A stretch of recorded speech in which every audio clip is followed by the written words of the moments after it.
Guy de Maupassant, la ficelle. Sur toutes les routes autour de Goderville, les paysans et leurs femmes s'en venaient vers le bourg, car c'était jour de marché. Les mâles allaient à pas tranquilles, tout le corps en avant, à chaque mouvement de leurs longues jambes torses, déformées par les rudes travaux, par la pesée sur la charrue qui fait en même temps monter l'épaule gauche et dévier la taille, par le fauchage des blés qui fait écarter les genoux pour prendre un aplomb solide, par toutes les besognes lentes et pénibles de la campagne.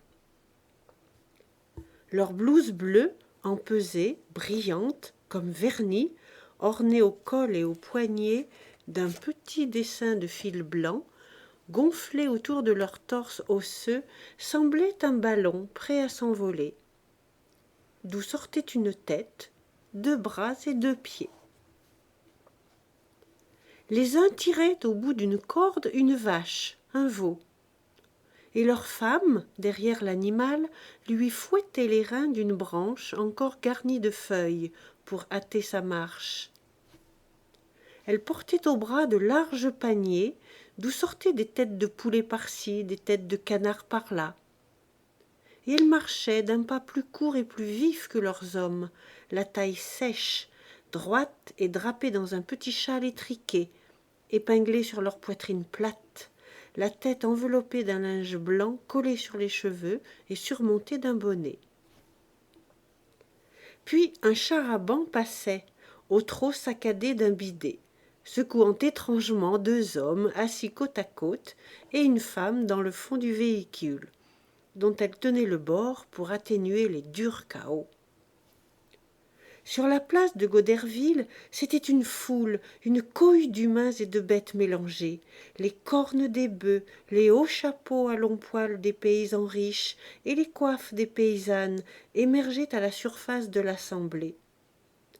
Et les voix criardes, aiguës, glapissantes formaient une clameur continue et sauvage que dominait parfois un grand éclat poussé par la robuste poitrine d'un campagnard en gaieté, ou le long meuglement d'une vache attachée au mur d'une maison.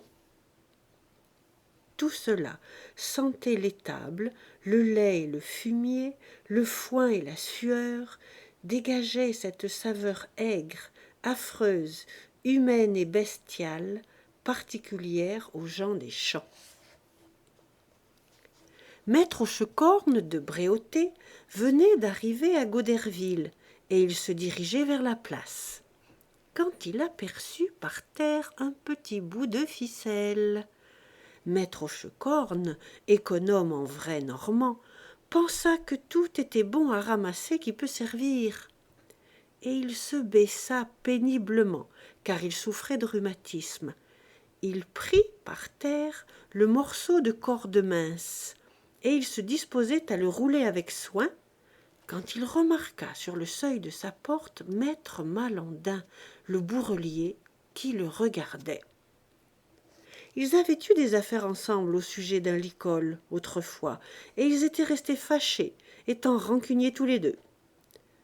Maître Hochecorne fut pris d'une sorte de honte d'être vu ainsi par son ennemi, cherchant dans la crotte un bout de ficelle.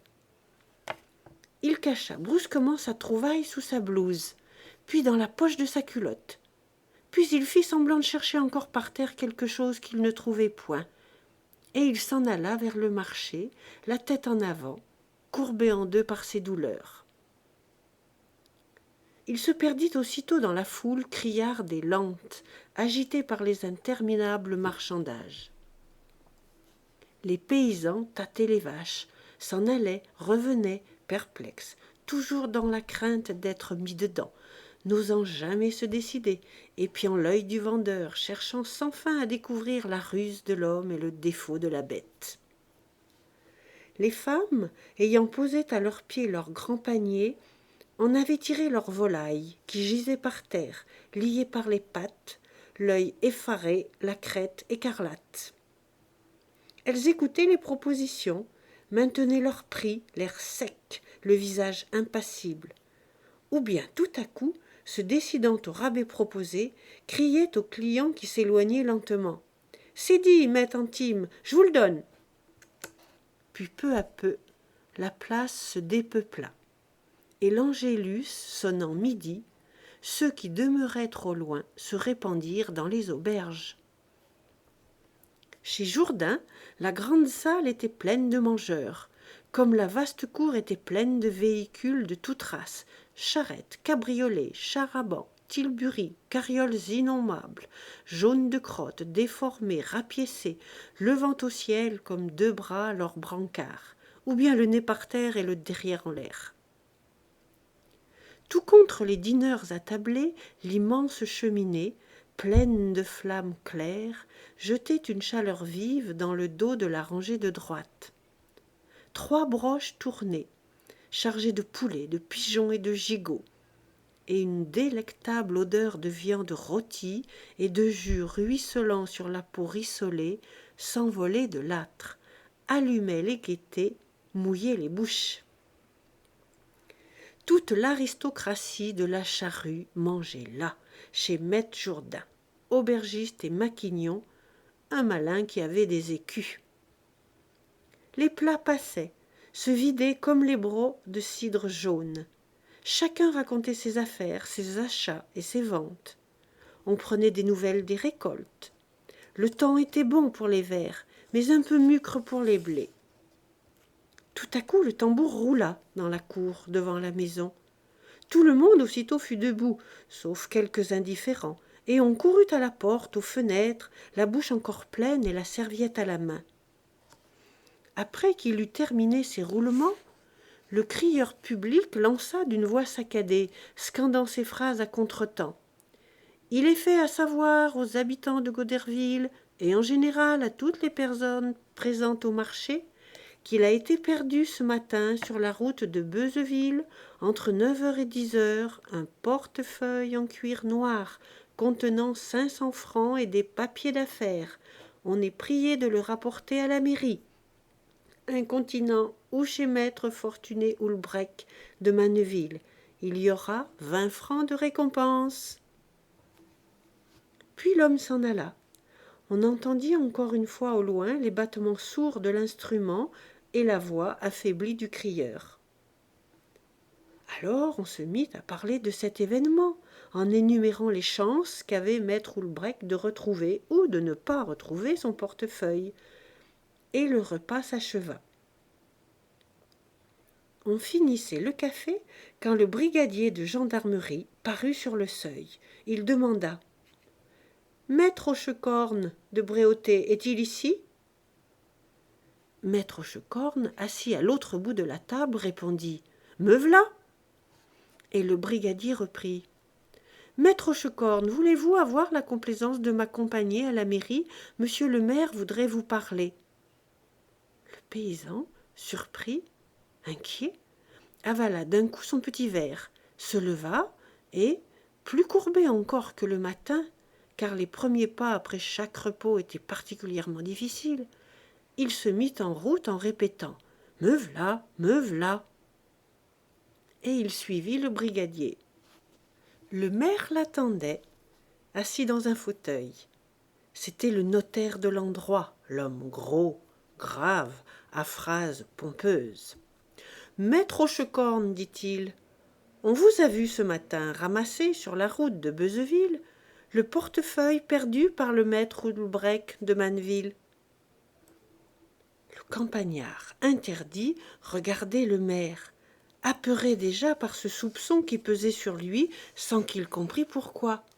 « Mais, j'ai ramassé ce portefeuille ?»« Oui, vous-même. »« Parole d'honneur, je n'en ai seulement point eu connaissance. »« On vous a vu. »« On m'a vu, mais qui ça qui m'a vu ?»« Maître Malandin, le bourrelier. » Alors le vieux se rappela, comprit et, rougissant de colère, « Ah, il m'a vu, ce manant, il m'a vu ramasser cette ficelle-là, tenez, monsieur le maire. » Et, fouillant au fond de sa poche, il en retira le petit bout de corde.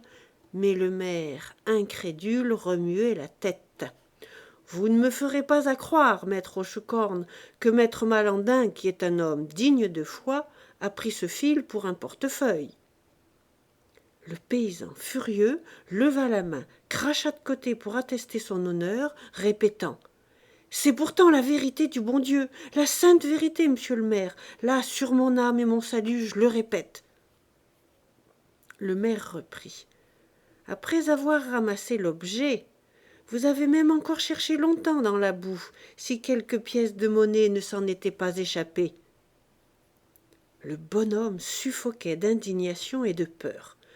Si on peut dire des menteries comme ça pour dénaturer un honnête homme, si on peut dire. Il eut beau protester, on ne le crut pas. Il fut confronté avec maître Malandin, qui répéta et soutint son affirmation. Ils s'injurièrent 1 heure durant. On fouilla sur sa demande maître Hochecorne, on ne trouva rien sur lui. Enfin le maire, fort perplexe, le renvoya en le prévenant qu'il allait aviser le parquet et demander des ordres. La nouvelle s'était répandue. À sa sortie de la mairie, le vieux fut entouré, interrogé avec une curiosité sérieuse ou goguenarde, mais où n'entrait aucune indignation, et il se mit à raconter l'histoire de la ficelle. On ne le crut pas. On riait. Il allait, arrêté par tous, arrêtant ses connaissances, recommençant sans fin son récit et ses protestations, montrant ses poches retournées pour prouver qu'il n'avait rien. On lui disait « Vieux malin, va !» Et il se fâchait, s'exaspérant, enfiévré, désolé de n'être pas cru, ne sachant que faire et contant toujours son histoire. La nuit vint, il fallait partir. Il se mit en route avec 3 voisins, à qui il montra la place où il avait ramassé le bout de la corde, et tout le long du chemin il parla de son aventure. Le soir, il fit une tournée dans le village de Bréauté, afin de la dire à tout le monde. Il ne rencontra que des incrédules. Il en fut malade. Le lendemain, vers 1 heure de l'après-midi, Marius Paumelle, valet de ferme de maître Breton, cultivateur à Hémauville, rendait le portefeuille et son contenu à maître Houlbec de Manneville. Cet homme prétendait avoir, en effet, trouvé l'objet sur la route, mais ne sachant pas lire, il l'avait rapporté à la maison et donné à son patron. La nouvelle se répandit aux environs. Maître Hochecorne en fut informé. Il se mit aussitôt en tournée et commença à narrer son histoire, complétée du dénouement. Il triomphait. « Ce qui me faisait deuil, disait-il, c'est point tant la chose, comprenez-vous, mais c'est la menterie. Il n'y a rien qui vous nuit comme d'être en réprobation pour une menterie. » Tous les jours, il parlait de son aventure. Il la contait sur les routes aux gens qui passaient, au cabaret aux gens qui buvaient, à la sortie de l'église le dimanche suivant. Il arrêtait des inconnus pour la leur dire. Maintenant, il était tranquille. Et pourtant quelque chose le gênait, sans qu'il sût au juste ce que c'était. On avait l'air de plaisanter en l'écoutant. On ne paraissait pas convaincu. Il lui semblait sentir des propos dans son dos. Le mardi de l'autre semaine, il se rendit au marché de Goderville, uniquement poussé par le besoin de conter son cas. Malandin, debout sur sa porte, se mit à rire en le voyant passer. Pourquoi ? Il aborda un fermier de Criquetot qui ne le laissa pas achever, et lui jetant une tape dans le creux de son ventre, lui cria par la figure « Gros malin, va !» puis lui tourna les talons. Maître Hochecorne demeura interdit et de plus en plus inquiet. Pourquoi l'avait-on appelé gros malin ? Quand il fut assis à table dans l'auberge de Jourdain, il se remit à expliquer l'affaire. Un maquignon de Montivilliers lui cria « Allons, allons, vieille pratique, je la connais ta ficelle !» Hochecorne balbutia « Puisqu'on l'a retrouvée sous portefeuille !»